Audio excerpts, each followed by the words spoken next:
In 2014, I had an appointment with Larry Nassar for hip and back pain. From childhood appointments and hearing about him professionally from my mom, I knew he was a big deal. Dr. Larry Nassar was a trusted name in the medical field, and I felt lucky to have an opportunity to see such a prolific doctor for old high school injuries. I showed up full of hope and excitement. From my past appointments I'd had with him, I'd gathered he was goofy and handsy, but because of his well-known, widely respected title, his odd behaviors that should have raised red flags barely raised eyebrows, as they were dismissed and brushed off as part of his quirky personality. There I was, entering into his office and anticipating greatness, placing my personal health and well-being in the hands of that man, a man I was told deserved my trust and my respect, with his degrees decorating his walls, enforcing the farce all riddled with his name and title that he used as a shield to hide behind. That man was the hero doctor in town, and he had us all fooled. But in late March of 2014, I found out that man's true identity. Larry Nassar was no hero.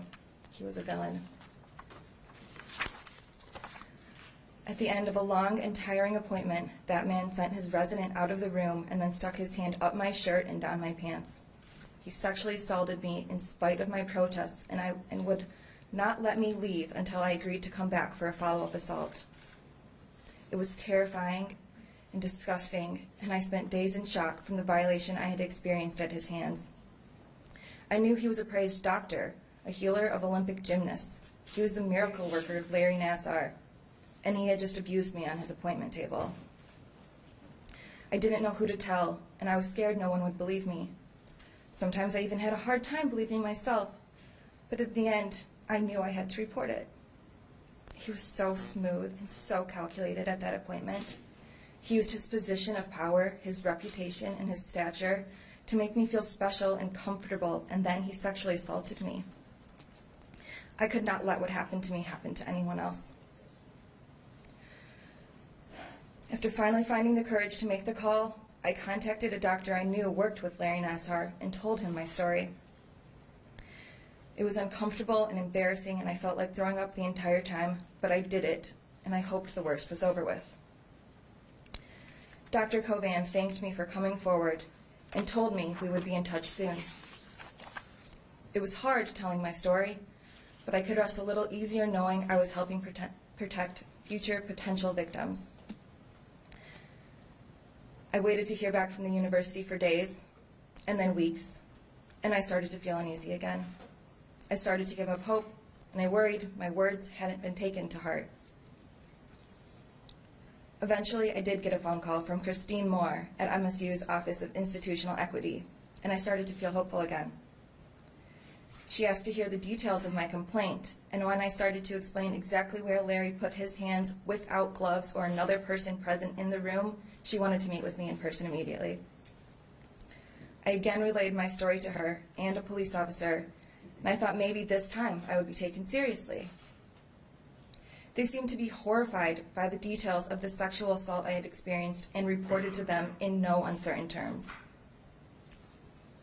This time, I just knew my voice had been heard, and this disgusting man would never be able to hurt anyone else ever again. At least that's what I thought, but I was wrong. The investigation done by MSU was brief and sloppy, and it left me feeling disposable and worthless. After asking a few of his friends if what he did was inappropriate and getting a collective answer of, well, I would have done it differently, but I guess what he did was okay, Larry Nassar was cleared to practice again under new guidelines that were never actually enforced. When asked about the assault, Larry gave an answer about how he couldn't remember the exact appointment, but it seemed like something he did, and I must have been mistaken about the sexual nature of the procedure. He was directly confronted with the evil thing he did to me, and he was given an opportunity to admit his problem and get better. But instead, he denied everything and added insult to the injuries he had already left me with. I was not one of his younger victims, without words to explain what he did. I was a woman in my mid-20s, studying to go to medical school and working at a pediatrician's office. I knew that he had abused me. I reported it. Michigan State University, the school I loved and trusted, had the audacity to tell me that I did not understand the difference between sexual assault and a medical procedure. That master manipulator took advantage of his title, he abused me, and when I found the strength to talk about what had happened, I was ignored and my voice was silenced.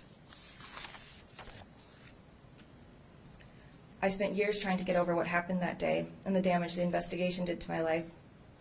Years of not being able to trust anyone and messy relationships and feeling so alone every single day. Years scared of doctors and men and figures of authority. Actually, I'm scared of people all the time. I'm uncomfortable when people get too close during conversations, and I jump if someone touches me without warning. I'm jittery and I'm nervous around men, constantly overanalyzing situations. It was almost 4 years ago now, and I still have nightmares about that day. Sometimes I'm just trapped in his examination room and he won't let me leave. Other times I'm being held down on the table and I'm yelling, but my voice doesn't work. What he did shows up in my daily life, and it also affects me while I sleep. Since this case was reopened, I've struggled to even leave my bed on some of my worst days. I wake up crying, feeling empty, and my anxiety about facing the world paralyzes me. Sometimes I call loved ones, but most of the time I'm too embarrassed to call, so I spend another morning crying under the covers for hours before dragging myself out of bed and going to work, where I spend the day nervous and restless and uneasy around everyone. What happened to me bleeds into every area of my life, and I feel tense and fearful all of the time. When Larry Nassar sexually assaulted me and MSU covered for him, they altered the entire course of my life. From my career path to just the way I navigate through crowded rooms, everything has changed. Sometimes I'm terrified that these scars are too deep and I will never be whole again, but I cannot allow myself to remain a victim any longer because I am a survivor. And even though he left me with these scars, I survived what that evil man did to me. Someday I will be whole again. And Larry, the thing you didn't realize while you were sexually assaulting me and all of these young girls and breaking our lives is that you were also building an army of survivors who would ultimately expose you for what you truly are, a sexual predator. You might have broken us, but from this rubble, we will rise as an army of female warriors who will never let you or any man drunk off of power get away with such evil ever again.